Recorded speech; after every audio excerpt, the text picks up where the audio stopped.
नवापूर तालुक्यातील विसरवाडी येथे महाराष्ट्राचे लाडके उपमुख्यमंत्री स्वर्गीय अजितदादा पवार यांना विसरवाडी ग्रामपंचायत व ग्रामस्थांच्या वतीने भावपूर्ण श्रद्धांजली अर्पण करण्यात आली।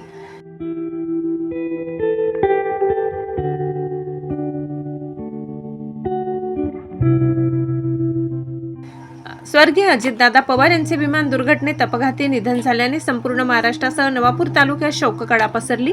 या दुःखद घटनेच्या पार्श्वभूमीवर विसरवाडी येथील व्यापाऱ्यांनी शुक्रवारी 11 वाजेपर्यंत आपली प्रतिष्ठाने व दुकाने बंद ठेवत गाव बंद पाडला। यानंतर विसरवाडी ग्रामपंचायत कार्यालयात शोकसभा आयोजित करण्यात आली। ही श्रद्धांजली सभा नवापूर कृषी उत्पन्न बाजार समितीचे चेअरमन बकाराम गावित यांच्या नेतृत्वाखाली पार पडली।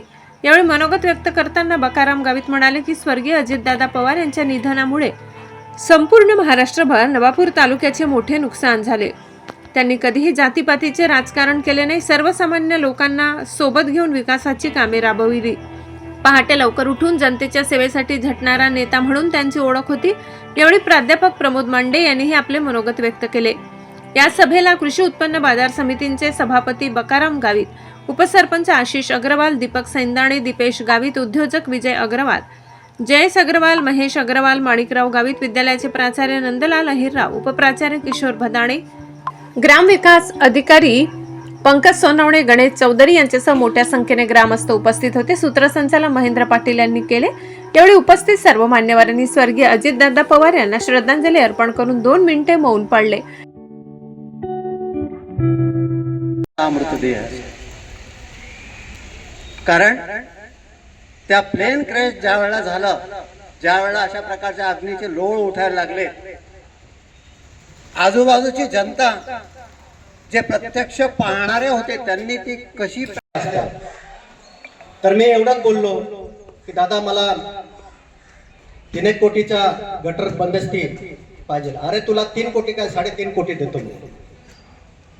म्हणजे एक असा व्यक्ती होता की तो शब्द दिला त्याला पाळणारा व्यक्ती होता, विसरणार नाही त्यांना।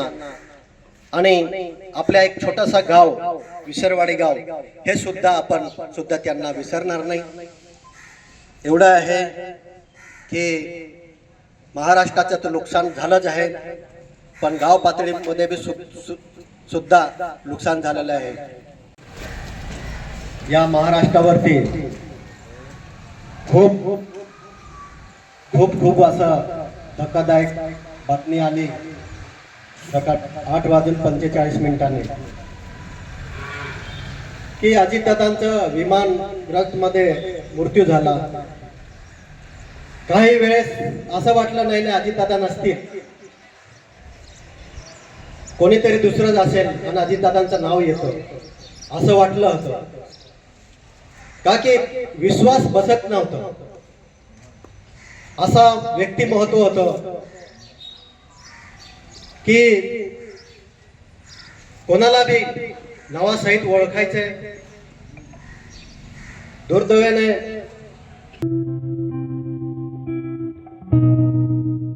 जाधव, नजरबाद न्यूज, विसरवाडी।